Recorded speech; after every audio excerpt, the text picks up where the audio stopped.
नमस्कार दोस्तों, आज हम इस वीडियो में आपके साथ डिस्कस करेंगे आईसी इंजन का इम्पोर्टेंट पार्ट फ्लाई व्हील के बारे में। आईसी इंजन के पार्ट को हम दो तरह से कैटेगराइज करते हैं, स्टेशनरी और स्ट्रक्चर फॉर्मिंग कंपोनेंट, और दूसरा होता है मूविंग और मैकेनिज्म फॉर्मिंग कंपोनेंट। जो फ्लाई व्हील है वह मूविंग और मैकेनिज्म फॉर्मिंग कंपोनेंट के अंतर्गत आता है। फ्लाई व्हील की अगर हम बात करते हैं, यह कास्ट आयरन स्टील का ये बना हो सकता है, कास्टिंग प्रोसेस के द्वारा इसको बनाया जाता है। अब बात करते हैं इसका प्रयोग हम किस लिए करते हैं। जो फ्लाई व्हील है यह एक प्रकार से एनर्जी स्टोरिंग डिवाइस होता है और इसका प्रयोग हम वहाँ पर करते हैं जहाँ पर एनर्जी सोर्स कॉन्टिन्यूस नहीं होता। जैसा कि अगर हम बात करें, जो फ्लाई व्हील है यह हैवी कास्ट आयरन या स्टील से बना एक व्हील होता है। अगर हैवी फ्लाई व्हील होगा तो उससे क्या है कि हमें ज़्यादा यूनिफॉर्म और स्टेबल ऑपरेशन मिलेगा इंजन का। अब बात करते हैं, जो फ्लाई व्हील है जब इंजन वर्किंग में होता है तो उस दौरान उसमें 4 स्ट्रोक होते हैं, suction stroke, compression stroke, power stroke जिसे हम वर्किंग या फिर एक्सपेंशन स्ट्रोक कहते हैं, और एक होता है एग्जॉस्ट स्ट्रोक। तो फ्लाई व्हील पावर स्ट्रोक के दौरान जो एक्सेस रोटेशनल काइनेटिक एनर्जी है उसको स्टोर करता है और बाकी जो 3 स्ट्रोक बचे हैं उन आइडल स्ट्रोक के दौरान उस स्टोर्ड एनर्जी को ये रिलीज करने का कार्य करता है। अगर हम बात करते हैं फ्लाई व्हील क्रैंक शाफ्ट में जो रियर एंड होता है वहाँ पर ये माउंटेड होता है। ये जो माउंटिंग फ्लैंज है फ्लाई व्हील का, तो यहाँ पर ये लगा होता है। जैसा आप इस डायग्राम में देखें, ये फ्लाई व्हील यहाँ पर माउंट किया गया है। अगर हम इसकी कंस्ट्रक्शन की बात करते हैं, इसमें अगर हम देखें या बीच में जो यहाँ पर होल आपको नज़र आ रहे हैं, इन होल्स पर हम जो क्रैंक शाफ्ट होती है इसको इसमें माउंट किया जाता है नट और बोल्ट की मदद से। उसके बाद ये जो होल हैं, इन होल्स का प्रयोग हम इसको क्लच के साथ असेंबल करने में इसका इस्तेमाल करते हैं। और ये जो बीच वाला जो सर्कल आपको नज़र आ रहा है इसे हम हब कहते हैं और इसका जो मोस्टली वेट होता है वो आउटर फेरी पर होता है जिसे हम रिम कहते हैं।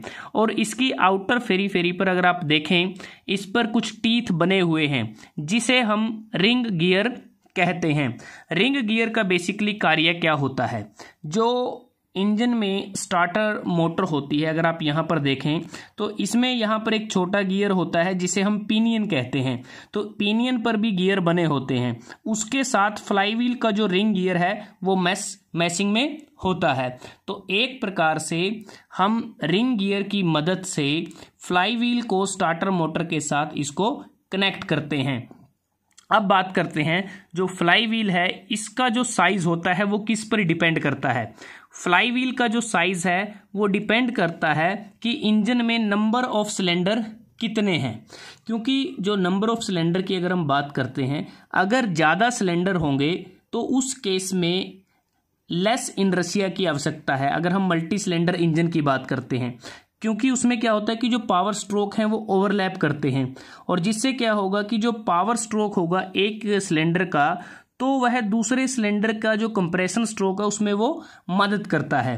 तो एक बात हम कह सकते हैं, जो काइनेटिक एनर्जी को स्टोर करने की प्रोपोर्शन होती है वो कम हो जाती है अगर नंबर ऑफ सिलेंडर इंजन में बढ़ जाते हैं।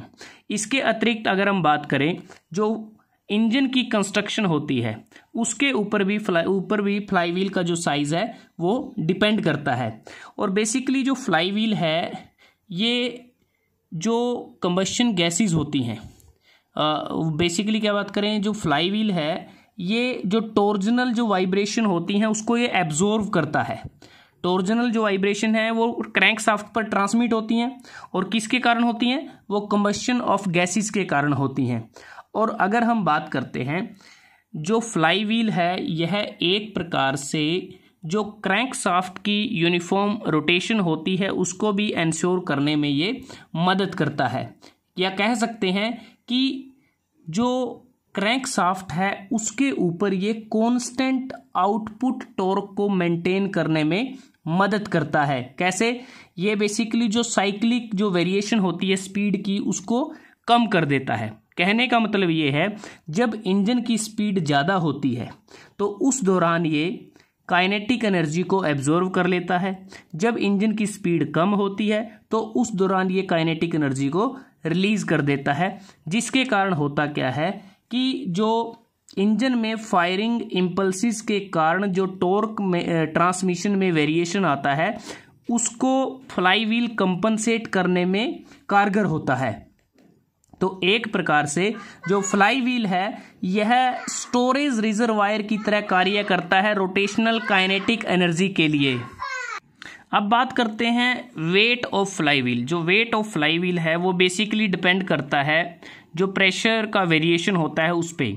अगर हम बात करें 2 स्ट्रोक साइकिल इंजन या फिर 4 स्ट्रोक साइकिल इंजन के केस में, तो 2 स्ट्रोक साइकिल इंजन में इस्तेमाल होने वाला फ्लाईव्हील 4 स्ट्रोक साइकिल इंजन में इस्तेमाल होने वाले फ्लाईव्हील के मुकाबले लाइटर होता है, उसका वजन थोड़ा कम होता है। क्योंकि 2 स्ट्रोक साइकिल जो इंजन होता है उसमें क्या है कि हमें एक पावर स्ट्रोक मिल जाता है ईच रेवोल्यूशन ऑफ क्रैंकशाफ्ट पर, लेकिन 4 स्ट्रोक में क्या है, हमें एक पावर स्ट्रोक मिलता है प्रत्येक 2 रेवोल्यूशन ऑफ क्रैंकशाफ्ट के बाद। कहने का मतलब ये है कि जो 2 स्ट्रोक साइकिल इंजन होता है इसमें हमें जो 180 डिग्री के लिए, टोटल 360 डिग्री होता है, तो 180 डिग्री के लिए हमें जो काइनेटिक एनर्जी उसकी आवश्यकता होती है। लेकिन जो 4 स्ट्रोक है इसमें हमें 270 डिग्री के लिए एनर्जी की आवश्यकता होती है। तो कह सकते हैं कि जो 2 स्ट्रोक साइकिल इंजन है उसमें लेस वर्क डिपेंड होता है इनर्शिया के ऊपर। जो 4 स्ट्रोक साइकिल इंजन होता है उसमें हमें ज़्यादा एनर्जी की रिक्वायरमेंट होती है, जिसके लिए हमें हैवियर फ्लाईव्हील की आवश्यकता होती है। उसके बाद बात करते हैं जो डबल एक्टिंग स्टीम इंजन है उसमें भी हमें लाइटर फ्लाईव्हील की आवश्यकता होती है। जो सिंगल एक्टिंग स्टीम इंजन है उसमें हमें हैवियर फ्लाईव्हील की आवश्यकता होती है। अब बात करते हैं जो फ्लाईव्हील है यह एक प्रकार से जो क्लच मैकेनिज्म होता है उसमें भी यह कार्य करता है, या कह सकते हैं उसका भी एक पार्ट होता है।